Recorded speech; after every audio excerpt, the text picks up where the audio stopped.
Salut à vous mes gueux et mes gueux, c'est le clochard magique Toine Olabac en direct de Asakusa. Voilà, je me fais une petite balade avec un petit terrain de baseball juste à côté de moi. Je sais pas ce qui se passe là avec l'alerte machin chose, ils sont un petit peu brillants. Voilà, peut-être que c'est à cause de moi, hein, je ne sais pas. Bref, si je suis là aujourd'hui, bah déjà c'est pour vous remercier pour vos feedbacks concernant le FAQ dans le noir. Voilà, le fameux FAQ où je me baladais le soir du côté de Nakameguro dans la sombritude, dans la noirceur.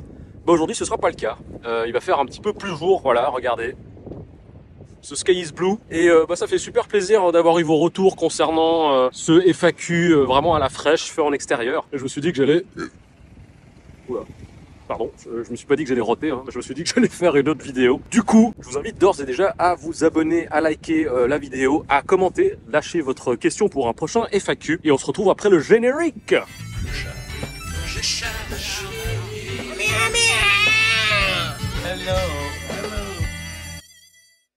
Bon retour à vous mes gueux et mes gueux. Et regardez sur quoi je tombe. Une très vieille baraque. Voilà, comme quoi, ici je suis dans un coin résidentiel de Asakusa. Et c'est très peinard, c'est un peu venteux, hein, donc je vais voir comment est-ce que je vais pouvoir régler ça avec le son du téléphone. Mais voilà, on va commencer ce infamous FAQ. J'espère que le vent là, ça va pas causer trop de problèmes. Ouh là là, ouh là là, ouh là là. Ouais, alors je sais pas du tout ce que ça va donner. Il fait salement froid, pourtant là on est la fin mars à peu près. Alors c'est parti pour vos questions. Bah, je vous remercie parce que vous avez vraiment posé des questions hyper cool, hyper intéressantes. Et on commence avec une question de Kikoho. Kikoho, j'imagine que c'est une référence à la fameuse attaque de Tenshinhan, hein, ce chauve qui a 3 yeux. Alors, Kikoho W5V, quelle est ta couleur préférée? Quel est ton plat préféré? Projet cheveux longs à quand? J'ai plus d'inspiration, lol. Ah bah c'est très bien, hein, c'est bien de commencer gentiment avec des petites questions sympatoches pour s'échauffer. Alors ma couleur préférée c'est le bleu. Voilà, depuis toujours, depuis que je suis tout petit, j'adore le bleu. Et peut-être que c'est une coïncidence, mais il y a également beaucoup de personnages d'animés et de mangas qui arborent du bleu, qui font partie de mes personnages préférés.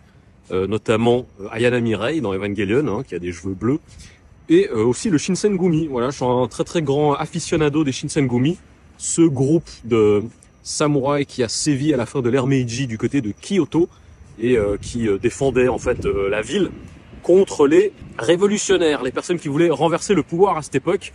Et je trouve que leurs uniformes bleus pètent la classe. Je crois qu'on appelle ça des haori, sauf erreur. Je suis pas un expert en sapologie de samouraï, voilà, si vous le savez.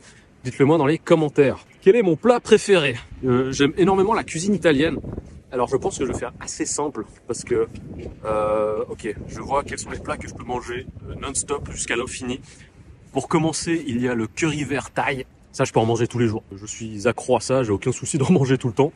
L'autre plat que j'aime énormément, ce sont les penne à la sicilienne, qui, comme son nom l'indique, bah, ça vient du Burkina Faso. Non, c'est un plat italien, donc les penne à la sicilienne, c'est des penne, bon bah voilà, avec une sauce tomate, mais surtout des aubergines, et avec une bonne petite croûte de mozzarella fondue par-dessus, avec un petit peu de parmesan pour que ça donne un petit peu ce côté umamesque. Voilà, moi je suis complètement gaga de ces plats. Sinon, en termes de cuisine japonaise, j'aime beaucoup le yakiniku. Voilà, les plats de viande grillée. Et comme vous le savez d'ores et déjà si vous suivez ma chaîne, vous avez certainement vu beaucoup de vidéos où je vais manger de la viande. Car oui, j'adore la viande, j'adore le goût juteux et généreux. J'allais dire une bêtise, mais de la viande, voilà. Oh, regardez comme c'est mignon. Ceci est un prunier. Ceci est un prunier. Ça, c'est donc pas un sakura. C'est un prunier. Regardez comme c'est joli. En fait, j'en sais rien. C'est quoi la différence entre un prunier et un cerisier? Mais en tout cas, c'est joli. Et là, je suis dans la cour d'une école. Voilà, c'est le petit parc d'une école ici, donc c'est très joli et très sympathique. Autre question, le projet cheveux longs, bah écoute, jamais, j'ai envie de te dire. Non, c'est pas prévu pour le moment, disons que je trouve que c'est tellement plus commode de se raser les cheveux de temps à autre, parce que ça dépend des emplois. Au départ, j'avais surtout les cheveux longs, parce que c'était une obligation de mon premier lieu de travail ici au Japon. C'est-à-dire que tu étais obligé d'avoir une certaine coupe de cheveux. Oui, ne rigolez pas, hein, car ils étaient hyper stricts avec plein de choses. On n'avait pas le droit de croiser les jambes, on n'avait pas le droit d'avoir certaines coupes de cheveux, donc même, hein, on avait un manuel avec différentes coupes de cheveux, avec des exemples de face, de profil, etc. Avec des croix ou des ronds, des cercles pour nous dire ça c'est permis, ça c'est pas permis. Donc là, moi j'ai de la chance, je suis tout seul, je travaille pour ma petite pomme, je ne dépends de personne et du coup, je préfère être rasé pour des questions de commodité. Sympa les sushis là. Oh putain, mais c'est trop pas cher. Là, vous voyez, par exemple, tu as le set de Toro Maguro, qui est donc, ça a l'air d'être des bons, bon là c'est un présentoir, mais ça a l'air d'être des bons morceaux. C'est que 1180. Ah ouais, non mais c'est trop pas cher. En fait, c'est ouf, hein, parce que là, même si on est en Tokyo, c'est une zone résidentielle ici. Et du coup, les tarifs, c'est assez fou. Comment c'est bas. Là, t'as un assortiment de folie, c'est genre 10 000 yens. Ça, tu peux être sûr, hein, là où j'habite, tu rajoutes facilement 6 000 yens de plus. Ça me coûterait 16 000, 17 000 yens, quoi. Bonne affaire. Bon, après, est-ce que c'est bon? C'est une autre question. Merci pour ta question, mon cher Kikoro. Prochaine question de Kirades. Ben, c'est un statement, ça. Est-ce que c'est une référence à Death Note? Par ailleurs, je trouve que Death Note est incroyablement surcoté. Alors, yo, petite question. Quelle est ta plus grande fierté? Ou plusieurs, c'est toi qui vois. Et comment es-tu tombé amoureux du rap? Voilà, ce sera tout pour moi. Ah, c'est des questions intéressantes. Alors déjà, on va commencer par la question la plus simple. Comment est-ce que je suis tombé amoureux du rap? Ça s'est passé en 2 temps. Quand j'étais plus petit, donc à partir de mes 10 ans environ, j'ai commencé à regarder des vidéos de roller. Donc les vidéos de roller, c'était pas des vidéos, t'as des gens, ils font des zigzags, et puis ils mettent des mini shorts, et puis ils ont des habits fluo, hein, c'était pas ça. C'était des gens qui faisaient des stunts, qui faisaient des tricks, qui faisaient des figures, qui faisaient des cascades, quoi. Et durant cette période, c'était extrêmement populaire quand j'étais gamin. Et je me rappelle, j'avais 10 ans à l'époque, 10-11 ans.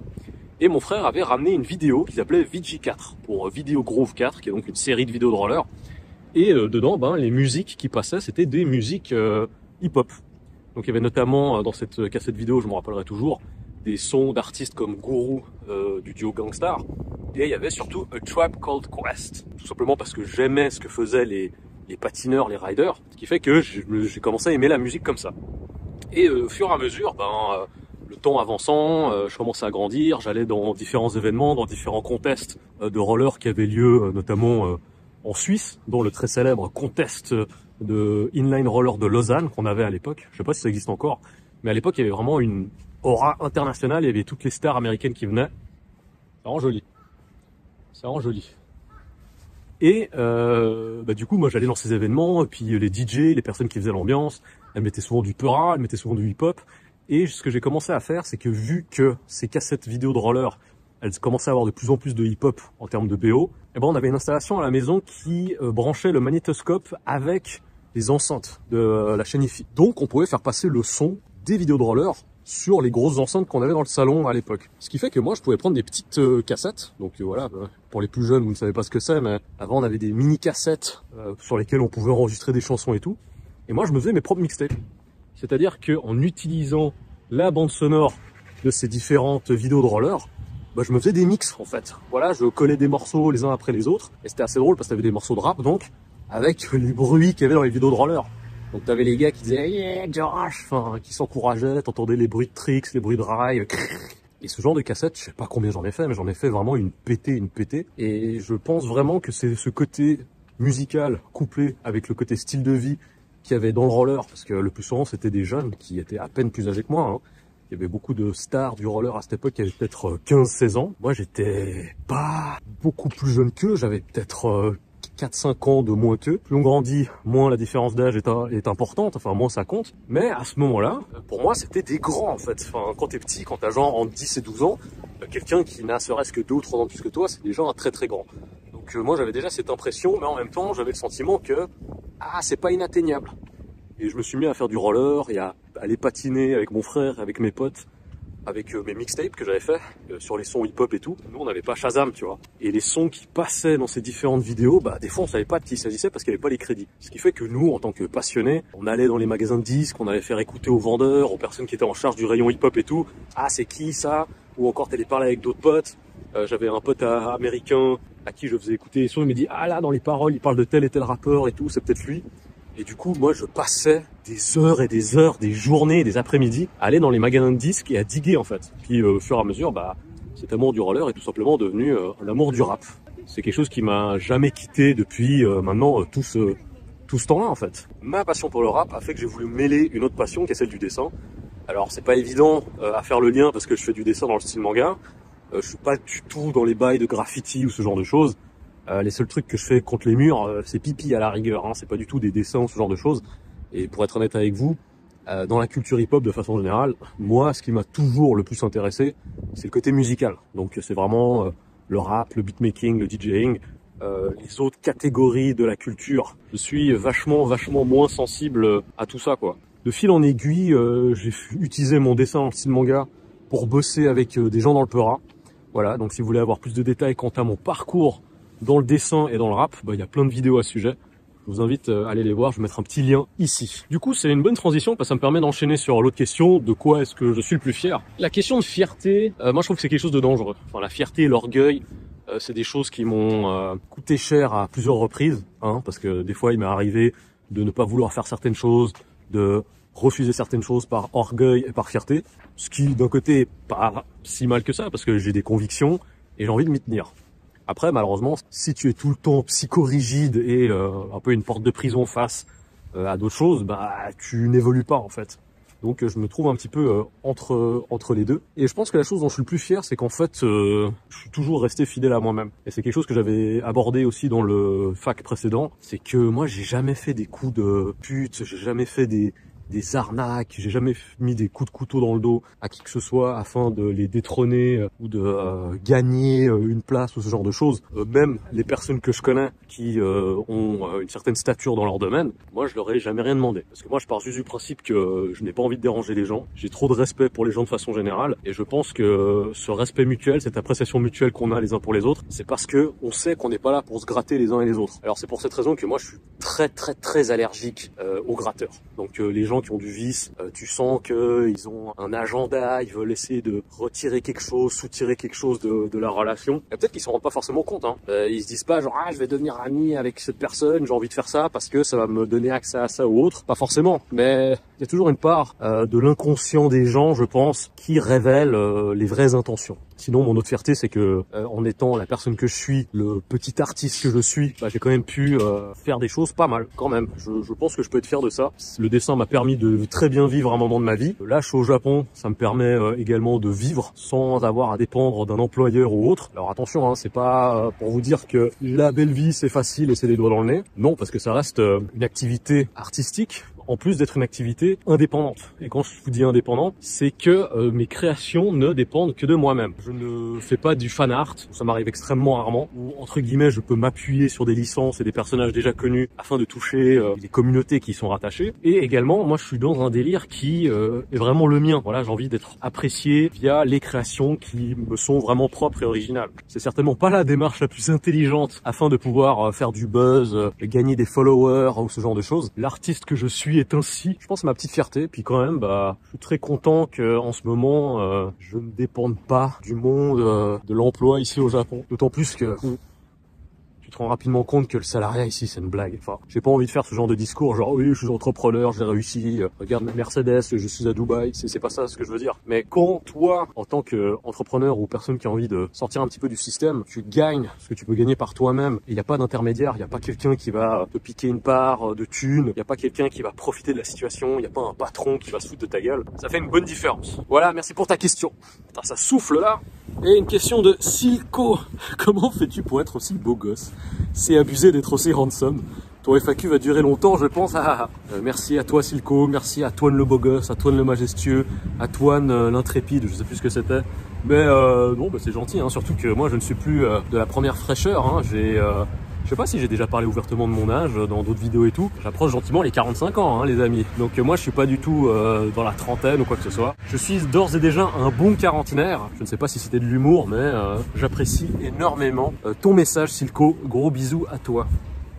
Anthony Chevalier 2157. Bonne année, bonne santé à toi et à madame. Merci beaucoup. Oui, je sais, hein, je suis un peu en retard par rapport aux questions, mais je réponds à tout. Je prends tout dans l'ordre, je réponds à tout. Longue et vigoureuse... Ah putain, mais j'ai un problème avec ce mot. Longue et vigoureuse vie à vous deux. Pour mes bonnes résolutions, je sais pas encore, mais vu que l'année dernière était assez chaotique et que j'ai survécu jusqu'ici, cette année, j'aimerais récupérer de la santé car il m'en faut. Grosse pensée à toi, Anthony. Grosse pensée à ton bien-être. C'est important de prendre soin de vous. Faut pas hésiter à en parler, faut pas hésiter à s'adresser à des amis, à de la famille. Il faut communiquer, c'est le plus important. En tout cas, je te souhaite le meilleur et que l'année 2025 soit très positive pour toi et les personnes que tu aimes. Question FAQ, toi, tatoueur, est-ce que ça pourrait être dans tes projets? Alors, c'est marrant parce qu'il y a pas mal de potes et de connaissances qui m'ont dit qu'il faudrait que je fasse ça. Alors, je t'avoue que j'aurais beaucoup trop peur de faire une ânerie. Parce que là, tu fais une bêtise avec un tatouage, c'est pas genre une libellule au crayon gris, hein, c'est vraiment, c'est dans la chair et ça n'en termine pas. D'ailleurs, ça me fait penser à ce sketch de... Comment il s'appelle ce belge là déjà, avec ses dents bizarres? Mince, mais il est super connu, comment il s'appelle déjà? Enfin bref, dites-moi dans les commentaires de qui il s'agit déjà. Et il avait fait un sketch où il est dans un salon de tatouage et il fait des faux... Enfin, c'est un prank, hein. Il fait des faux tatouages à des gens, mais des trucs mais flingués au sol. Et là, genre, oh, mais c'est pas grave... François Damien, voilà, pardon, François Damien. Et c'est à mourir de rire parce qu'il y a des gens, ils sont là sur leur torse. T'as genre, hein, tu sais même pas ce que c'est comme animal, mais c'est à mourir de rire. Franchement, ce sketch, il est à mourir de rire. En plus, je crois qu'il avait fait à Lausanne, il l'avait fait en Suisse. Regardez comme c'est joli. Ça, c'est ça qui est beau à Asakusa.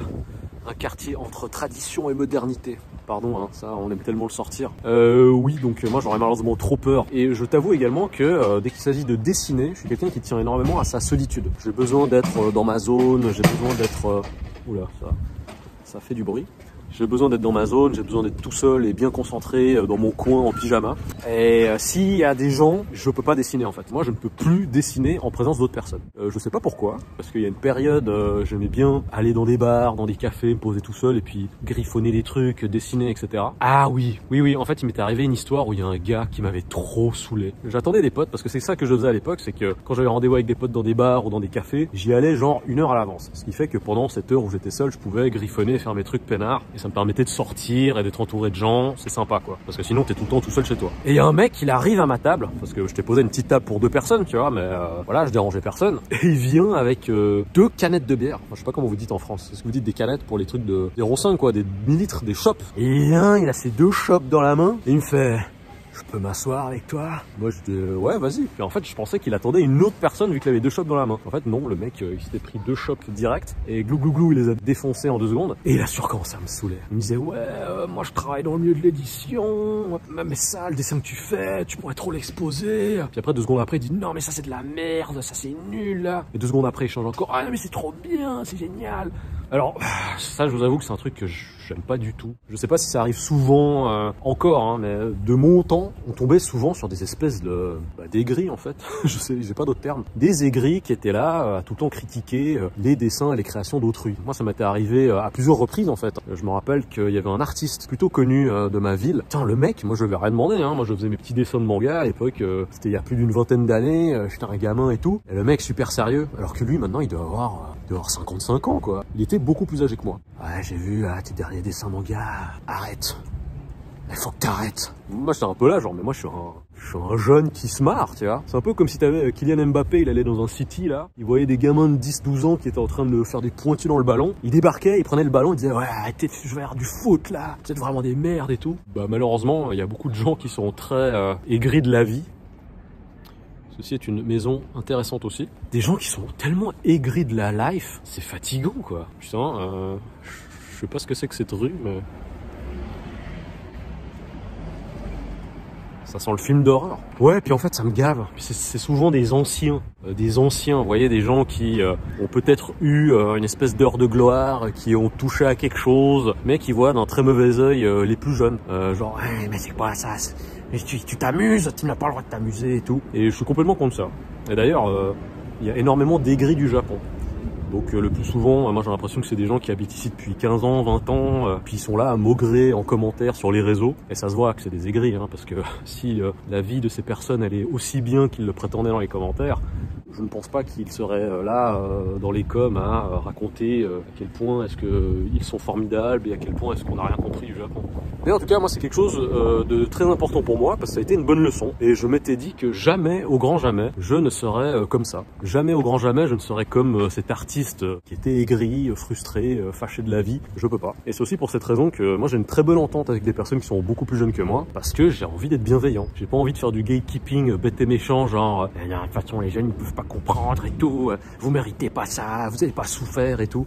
Je trouve que c'est ridicule. Ça me rappelle les débats de gens. À un moment, il y avait ce débat skieur contre snowboarder. Où les skieurs, enfin pas tous, hein, mais certains skieurs disaient « Ouais, mais le snowboard, c'est nul. parce que c'est facile. C'est quoi le rapport? Et je sais qu'il y avait la même chose beaucoup avec le skateboard et le roller. Ouais, mais de toute façon, le roller, c'est nul parce que c'est facile, c'est trop simple. Mais laissez les gens vivre et laissez les gens s'amuser, quoi. Je trouve que c'est quand même triste. Donc, jamais, au grand jamais, je ne serai comme ça. Wally voilou. Et oula, j'ai bien bifurqué. Oh là. Ah ouais, la petite, ça se voit qu'elle fait du karaté. Hein. Ça se voit vraiment qu'elle est balèze, la petite. Hein. Vraiment, elle doit avoir 8 ans, mais elle fait des mouvements de kata avancés. Alors, je me rappelle pas de quel kata il s'agit, parce que j'ai arrêté le karaté il y a très longtemps. Mais dans la force de ses coups, dans son kimé, comme on dit, balèze. Très très balèze. Ça, c'est des graines de champion, hein, vraiment. Ben voilà. Faut encourager la jeunesse plutôt que de leur casser les burnes et leur dire, ah, de toute façon, ce que vous faites, c'est nul, vous avez aucun mérite. Mais je pense que c'est aussi pour cette raison qu'il y a tant une espèce de gap générationnel entre les anciens, entre guillemets, et les jeunes de maintenant. Le problème, c'est pas les jeunes. Le problème, c'est qu'il y a des gars, déjà plus âgés que moi, qui ont fait leur gatekeeping et qui ont voulu rester dans leur tour d'ivoire, à ronchonner et à se fâcher contre tout ce qu'ils voyaient, à l'évolution des choses. Ne devenez pas aigris. Merci pour ta question et encore une fois, mon cher Anthony, le meilleur pour toi et les tiens et j'espère que tout ira pour le mieux. Je te fais des gros bisous, grosses pensées positives du clochard magique. En fait, j'ai rendez-vous dans pas longtemps, donc la question que je vais aborder maintenant, je vais pas pouvoir la terminer peut-être. Ah oui, en plus c'est une question assez profonde. De Curly 3373.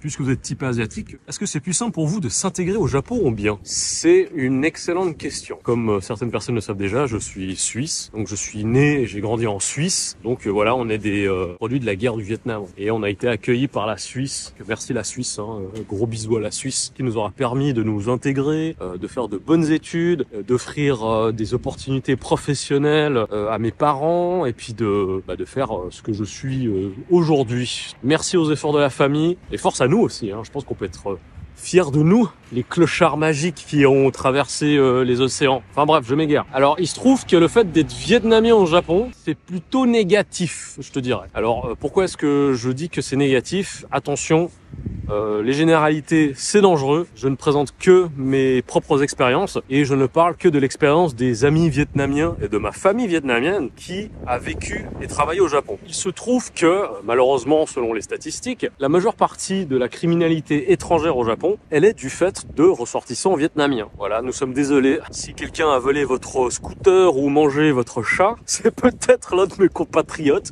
ou c'est peut-être moi, hein. Non, je rigole, mais c'est un fait, hein, c'est dans les chiffres. D'ailleurs, il y a énormément de blagues un petit peu vaseuses concernant la communauté vietnamienne. C'est un petit peu comme ces comptes parodiques qui font des fausses news, genre le Gorafi. Ça existe encore le Gorafi d'ailleurs. Je vous avoue que l'une de ces news humoristiques, elle m'avait fait beaucoup rire. Mille excuses, j'ai pas pu terminer mon anecdote. Il s'agissait d'un article parodique qui disait que Nguyen San, donc le nom que tous les Vietnamiens ont, avait été arrêté par la police pour avoir attrapé des chats afin de les manger. Alors je vous avoue que ça m'a fait rire. Je suis bon public, mais c'est vrai que ça en est fait un peu bâtard. A few minutes later. Bon, petit retour, désolé pour le break, et maintenant, bon bah c'est le retour du podcast et du FAQ dans le noir, donc j'espère que ça va vous plaire. Je vais reprendre la question concernant le fait d'être typé asiatique. Donc je parlais des personnes vietnamiennes. Bon gré, mal gré, les Vietnamiens ont un petit peu mauvaise presse au Japon, comme je le disais. Alors la chose qui est un petit peu particulière, c'est que moi j'ai jamais eu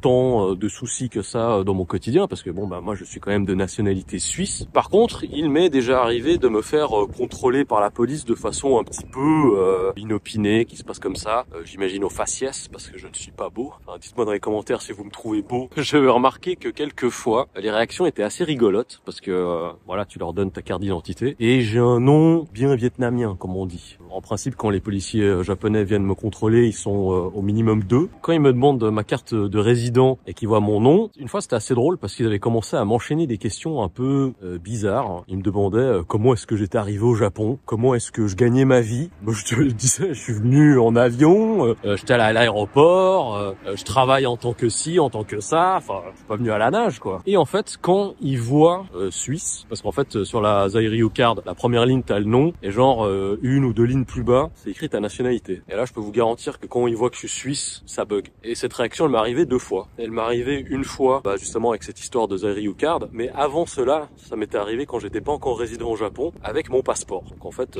pièce d'identité, machin chose. Et il regarde, bah, il voit mon nom. Il y a encore les fameuses questions. Qu'est-ce que vous faites ici? Vous allez où? Je me rappelle que le policier qui tenait mon passeport à ce moment-là, il le regardait puis il essaie de voir, bon bah, de quelle nationalité il s'agit. Et son pote à côté lui dit à l'oreille, ah mais il vient de Suisse. Et là, bah, les réactions ont changé rapidement. Alors bon, mais il s'agit de quelques expériences qui me sont arrivées en rapport avec des contrôles. Donc il y avait rien de méchant, hein, il y avait rien de violent, il y avait rien d'irrespectueux. Mais j'avais en effet remarqué que l'effet qui se coule du fait d'être suisse, après qu'ils aient vu que j'étais d'origine vietnamienne. Mais encore une fois, ne faisons pas d'amalgame, ne faisons pas de généralité. Et ce ne sont pas ces 2 ou 3 histoires qui me sont arrivées dans ce genre de cas qui disent que voilà, toutes les personnes ici, et notamment des forces de l'ordre, se comportent de façon désagréable avec les personnes d'origine vietnamienne. Par contre, je mentionnais l'histoire de mon cousin. Et en fait, mon cousin a travaillé au Japon pendant 3 ans. Et il travaillait à Shizuoka. Donc lui, il était venu en tant que travailleur immigré, hein, donc du Vietnam, qui vient pour faire de la thune et puis l'envoyer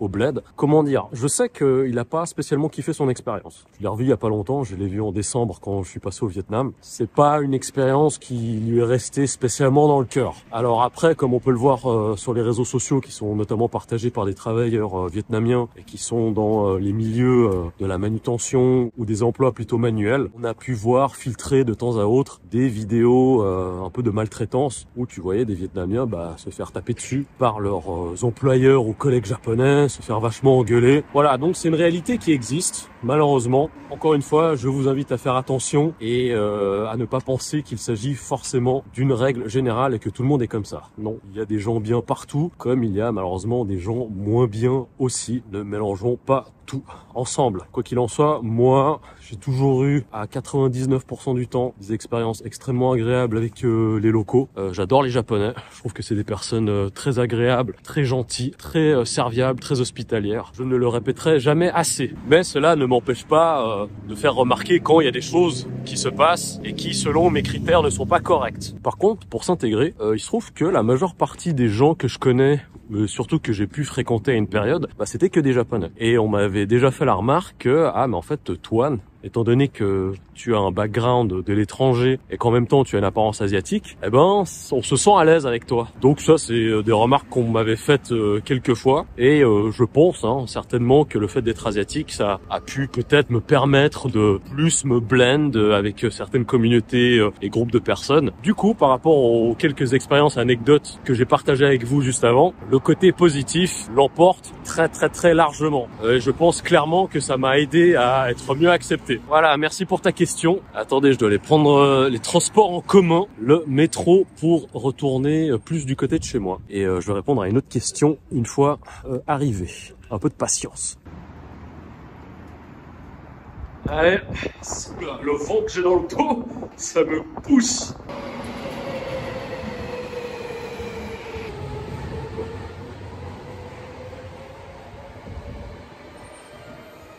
Bon, je suis de retour, je suis descendu du métro et maintenant je me fais une petite balade. Voilà, j'espère que cette petite halte vous aura permis d'aller vous servir un petit thé, un petit café ou faire office de pause pipi. Alors, j'arrive à la prochaine question qui est une question de Kazkami. Question, tu ne maîtrises pas le japonais mais tu es très bien intégré avec les locaux. Tu parles avec les mains ou avec ta tub?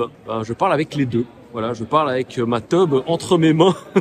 Plus sérieusement, l'arme secrète afin de s'intégrer au Japon, c'est quelque chose de mystérieux, c'est quelque chose de secret et qui n'est pas à la portée de tout le monde. Ça s'appelle la gentillesse. C'est aussi simple que ça. Ça va vous paraître peut-être très naïf à certains égards, mais il y a quelque chose que je trouve extrêmement beau au Japon, c'est que contrairement peut-être à la société occidentale ou en tout cas les environnements dans lesquels j'ai pu connaître des gens, la gentillesse n'est pas forcément récompensée chez nous. En tout cas, je sais pas comment c'est en France, mais en tout cas là où j'ai grandi, etc.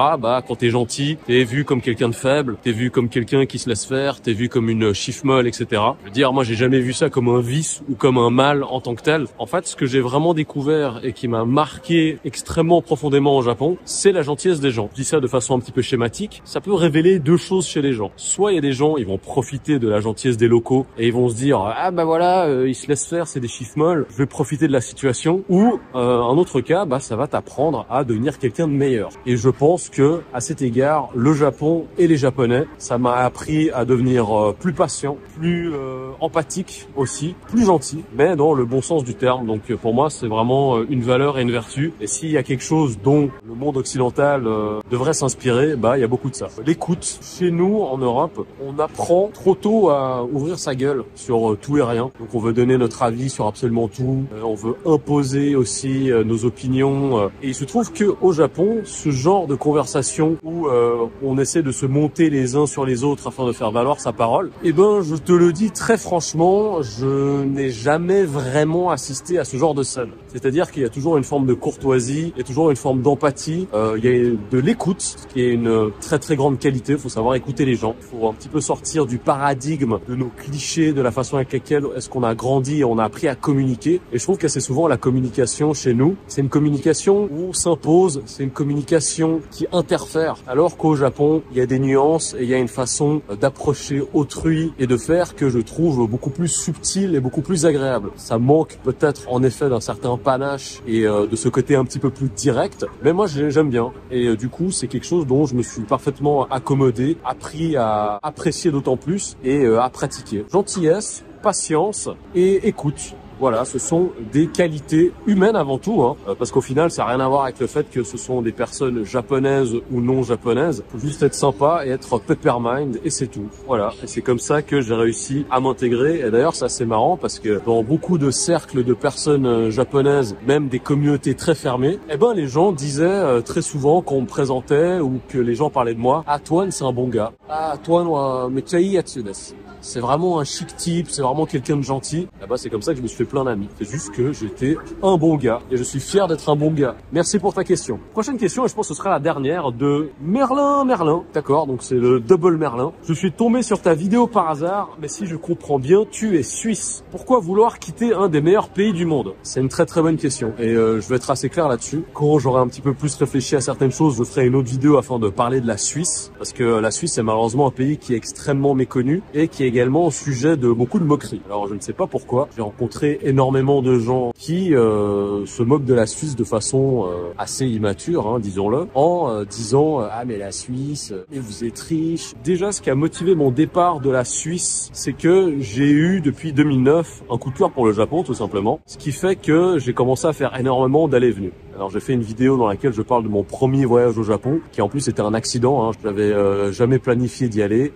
Mon délire à ce moment-là, c'était soit d'aller aux États-Unis, soit d'essayer d'aller en Écosse, parce que j'étais un grand fan de whisky. Même si le Japon était une destination qui me parlait beaucoup, c'était pas dans ma liste de priorités en fait. Moi, c'était vraiment les pays anglophones. Je veux aller au Canada, je veux aller aux États-Unis. Ah machin, Londres, c'est bien, c'est pas loin, et je vais acheter de la musique, je vais acheter des sapes. Bref, faire des trucs d'aficionado du rap. Et je pense que ma découverte du Japon, elle est arrivée à un moment où en fait je me suis un petit peu rabiboché avec mes racines asiatiques, parce que moi j'ai grandi dans un environnement qui était assez asiatique à la maison, voire même très asiatique à la maison quand j'étais petit, mais par la suite on s'est énormément occidentalisé, c'est-à-dire que le vietnamien je ne le parle quasiment plus, le vietnamien bon bah tu m'envoies au Vietnam pendant 6 mois puis ça va le faire, ça va revenir, même si je comprends parfaitement les conversations en vietnamien, bah il se trouve que ce n'est pas une langue qui m'est restée spécialement par manque de pratique. Et oui, je m'en veux, parce qu'avec mes parents, ben quand ils me parlaient en vietnamien, moi je leur répondais en français. Et bon aussi pour vous dire à quel point est-ce que chez nous on est quand même très suisse, bah il se trouve que mes parents parlent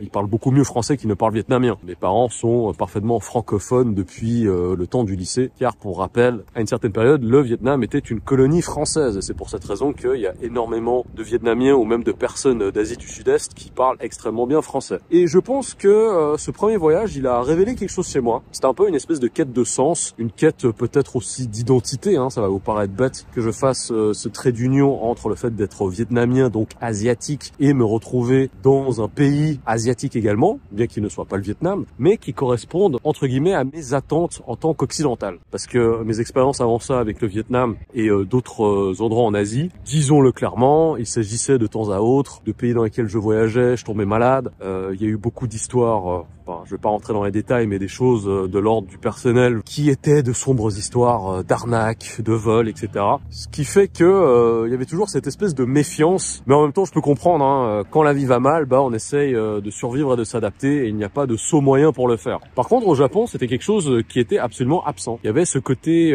extrêmement sûr, extrêmement sécuritaire que je n'avais jamais ressenti avant, et c'était la découverte d'une culture et d'un pays qui était vraiment incroyable, et un pays par rapport auquel je n'avais aucun référent. Les seuls référents que j'avais, c'était à la rigueur les animés que je regardais à une certaine période, et je connaissais, on va dire, certains endroits, des monuments, des quartiers, mais en dehors de ça, je connaissais pas plus que ça en fait. Et du coup, cette espèce de quête de bien-être, elle m'a mené de plus en plus au Japon, et je sentais entre guillemets que j'appartenais au Japon, car j'avais de plus en plus d'amis, car j'avais de plus en plus également de relations amoureuses avec des demoiselles japonaises, au point où j'ai commencé à aller au Japon une fois, 2 fois par année, puis finalement y passer plusieurs mois par année, pour finalement y passer même 5 voire 6 mois par année. Donc il y a eu un énorme investissement de mon temps et de mon énergie vis-à-vis du Japon, et c'est juste que c'est une histoire d'amour. Et il y a énormément de choses que j'ai vécues, des déceptions, mais à chaque fois, la chose qui m'a donné envie de venir, revenir et finalement rester, c'était les gens. C'est tout simplement les amis que je m'étais fait, et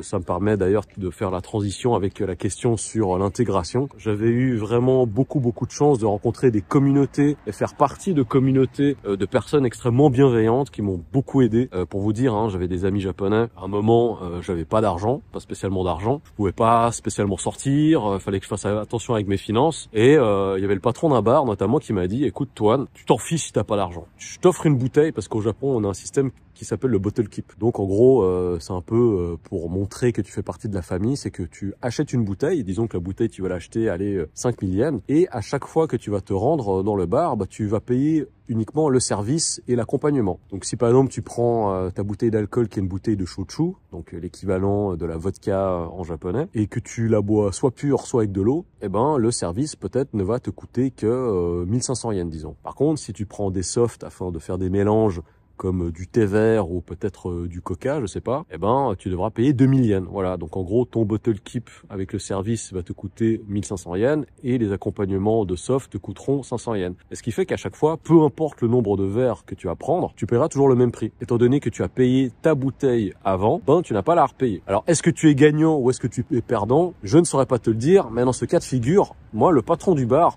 m'offrait la bouteille.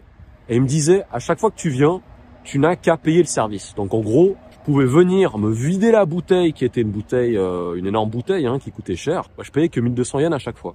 Ce qui fait que il m'a permis d'avoir une vie sociale, de continuer à sortir, de continuer à rencontrer des gens, alors qu'il y avait certains moments où j'étais peut-être plus en difficulté et il fallait que je fasse plus attention. Et ces exemples-là, j'en ai à l'appel. Des gens qui m'ont sorti de la merde, des gens qui m'ont dépanné des thunes, des gens qui m'ont donné de l'argent, des gens qui m'ont nourri, qui m'ont logé même. Vraiment la bienveillance de gens que j'ai rencontrés ici et qui sont devenus des amis, voire même des amis très proches, ben j'ai rien à dire.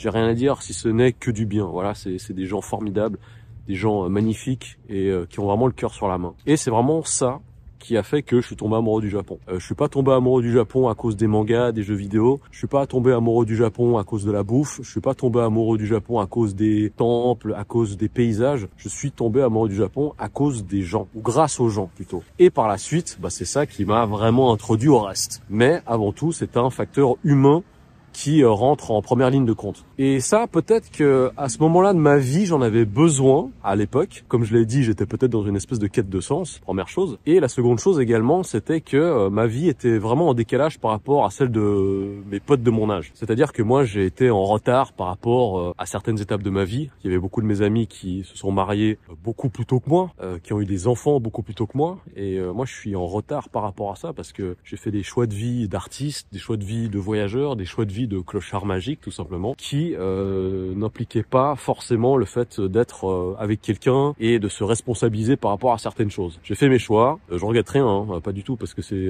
des choix qui m'ont permis de vivre des expériences fantastiques, de voyager énormément dans beaucoup d'endroits dans le monde et de rencontrer des gens géniaux, de vivre de mon dessin, de kiffer quoi, tout simplement. Par contre, c'est vrai qu'avec les années, le Japon a changé, mais je ne vais pas dire que le Japon c'est devenu nul parce que c'est devenu plus touristique, c'est devenu plus si, il y a trop de gens qui viennent. Pas du tout. Ce qu'il faut aussi accepter, c'est que moi aussi j'ai changé. J'ai aussi énormément changé. Mon regard sur le Japon a beaucoup changé. Et ce regard, on va dire, un petit peu fasciné de personnes qui tombent amoureux, hein, parce que pour moi c'est le meilleur des parallèles qu'on peut faire entre l'expérience qu'un individu fait de ce pays magnifique et de son vécu. C'est le retour du podcast dans le noir. Et maintenant, je suis un adulte. Il est vrai que de par mon statut d'artiste, j'ai vécu en tant qu'adolescent pendant très longtemps, peut-être plus longtemps que nécessaire. Et à bien y regarder, il se trouve que maintenant, la majeure partie de mes fréquentations et de mes amis ici, c'est des personnes qui sont beaucoup plus jeunes que moi. C'est des personnes qui ont quasiment 10 ans de moins que moi. Je n'ai pas vécu la vie d'une personne de mon âge à un certain moment. Et je suis seulement en train de la vivre maintenant, avec un décalage, je dirais, de facilement plus de 10 ans. Et la particularité de cela, c'est que c'est seulement très dernièrement, je pense, que je suis devenu adulte. Il y avait quelqu'un qui m'avait fait une remarque dans les commentaires où il me disait « Ah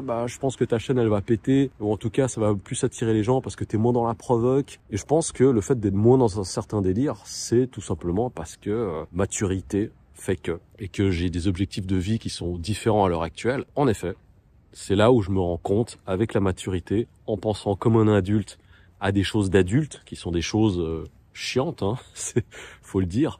Tu penses à la retraite, tu penses à l'économie, tu penses à la politique, tu penses au pouvoir d'achat. Et dans ces termes-là, il est vrai que la Suisse, c'est mieux que le Japon. La Suisse n'aura certainement jamais le rayonnement culturel et le soft power du Japon. Je pense que c'est impossible. Et d'ailleurs, quel pays en serait capable? Le soft power, il est tellement fou ici. Et qu'en termes de divertissement, oui, la Suisse, c'est pas ça, hein. Tu peux pas te faire un karaoké à 6 heures du matin et puis après continuer à boire jusqu'au lendemain et puis enchaîner avec un club et puis t'acheter un frigo. Non, tu ne peux pas. Parce que la Suisse, c'est pas un pays commode. Le Japon est un pays commode. Il y a énormément de commodités et de choses qui te facilitent la vie. Par contre, en termes de qualité de vie, la Suisse est mieux que le Japon. Et quand je parle de qualité de vie, c'est par rapport à ton pouvoir d'achat, c'est par rapport aux thunes que tu peux te faire, c'est par rapport à des facteurs dont je ne me rendais pas forcément compte avant, parce que j'avais peut-être pas le recul, j'avais peut-être pas la maturité non plus. Alors attention, tout ce que je vous dis là, c'est pas pour faire une critique du Japon. C'est juste mon point de vue, de par mes expériences, de par mon vécu, où je me rends compte avec le recul que oui, en effet, si j'ai envie de pouvoir éduquer un enfant dans un contexte plus international, plus ouvert sur le reste du monde, et pour cela je vous renvoie à ma vidéo sur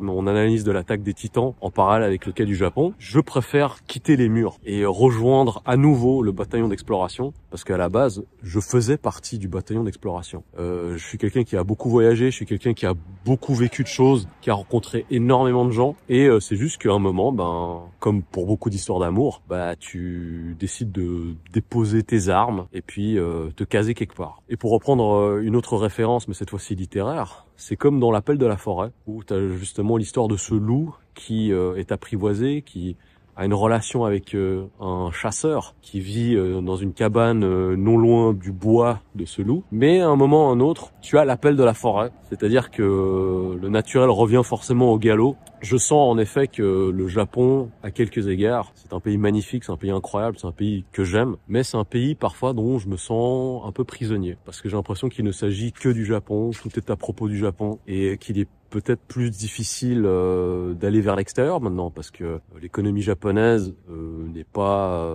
dans le meilleur des états. Le yen est extrêmement faible. Là, dernièrement, comme je l'ai déjà dit dans une autre vidéo, je suis allé au Vietnam et je suis allé à Hong Kong. Et Hong Kong, rien à dire, c'était vraiment la souffrance extrême parce que le yen, voilà. Mais même au Vietnam, j'ai eu le sentiment que c'est beaucoup plus cher que ce que j'imaginais, quoi. Parce que le Vietnam a changé, le pays a beaucoup évolué d'un point de vue économique. Il y a une caste d'expatriés qui est beaucoup plus développée qu'avant, avec des services qui sont beaucoup plus développés aussi. Et je vois ce changement dans tellement de différents endroits. Et ce changement, il n'a pas vraiment lieu au Japon. C'est-à-dire qu'il y a une espèce de côté encore très statique, voire immobile. Et les choses qui sont en train de changer, c'est surtout des choses par rapport au tourisme, par rapport aux mesures qui devront être prises à l'avenir par rapport à l'immigration. Parce que la natalité au Japon, c'est pas non plus la grande forme, donc il faut penser à des solutions, plus d'automatisation, plus de travailleurs qualifiés venant de pays étrangers qui veulent bien venir ici. Mais même, je discutais avec un Colombien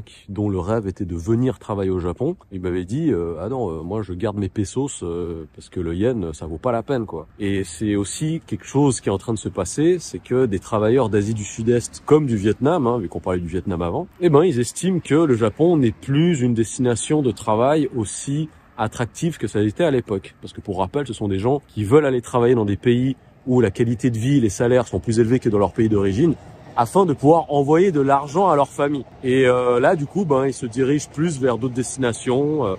Il y a beaucoup de pôles forts économiques d'Asie. Alors attention, c'est pas pour dire que le Japon est un pôle économique faible, pas du tout. C'est l'une des plus grandes économies mondiales. Mais le yen fait que il y a des destinations qui sont maintenant beaucoup plus attractives financièrement, comme Singapour, la Chine, etc. en Asie. Donc c'est quelques facteurs que je prends en considération aussi, et que oui, en effet, la Suisse, à beaucoup d'égards, c'est un pays génial, et c'est mon pays, c'est le pays qui m'a vu naître, c'est le pays qui a accueilli ma famille, parce que ma famille, elle est venue en tant que réfugiée, mon frère et moi, on avait le statut de réfugié également, et la chance qu'on a eu de pouvoir vivre la vie qu'on a, et que moi, je puisse être au Japon à faire du dessin, et faire le zouave dans le noir, à vous parler, mes gueux et mes gueux. Merci la Suisse, merci la Suisse. Donc, on reparlera de ça à l'occasion, bientôt. Mais je vais mettre fin à ce podcast In the Dark. Et je vous invite à vous abonner, à liker, à commenter, à poser d'autres questions pour les prochains FAQ. Ça me fait vraiment super plaisir de continuer à échanger avec vous. Et c'est bien parce qu'on peut avoir des échanges profonds et sincères, comme mon anus. Voilà, fallait bien que je dise une ânerie, j'ai pas dit d'ânerie, ce fac était trop sérieux. Mais voilà, je vous kiffe mes gueux et mes gueux, oubliez pas qu'il y a le Tipeee, il y a le Patreon, les liens sont dans la description si vous voulez soutenir, et que je suis présent sur tous les réseaux sociaux, @AirForce1. Voilà, j'espère que vous viendrez m'y voir nombreux, et je vous fais des poutous. Je vous kiffe.